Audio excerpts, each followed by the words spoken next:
কইস না, আমার জামাই যে কিপটা, প্রতিদিন তার পকেট থেকে আমার টাকা চুরি করতে হয়। কি বলছো? আমি আব্বুকে বলে দিব? না বাবা, না না, তোর বাবাকে বলিস না বাবা, তোর বাবাকে বলিস না।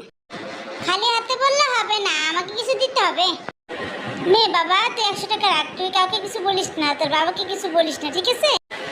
বাবা বাবা, আমি মায়ের একটা গোপন কথা জানতে পারছি। কি কথা বল? আমাকে কিছু না দিলে আমি বলবো না, আমাকে কিছু দাও, তাহলে আমি বলে দেবো। ঠিক আছে, নাও 100 টাকা। এখন বলো কি হয়েছে, গোপন কথা কি সেটা বলো। বাবা বাবা, মা তোমার পকেট থেকে, মানি ব্যাগ থেকে টাকা চুরি করছে, কালকেও করছে, আজকেও করছে। কি কইলা ঋতু? ঋতু, তুমি আমার মানিব্যাগ থেকে টাকা চুরি করছো কালকে আর আজকে? কে কইলো আর টাকা চুরি করছে? রাকিব কইছে? হ্যাঁ, ও তো আমার কাছ থেকে 100 টাকা নিয়ে বললো তোমাকে কিছুই বলবে না। ও তো আমার কাছ থেকেও টাকা নিচ্ছে। চলো গিয়ে দেখো টাকা কি করে। ডার্লিং, কালকে তোমার জন্য ঈদের ড্রেস আর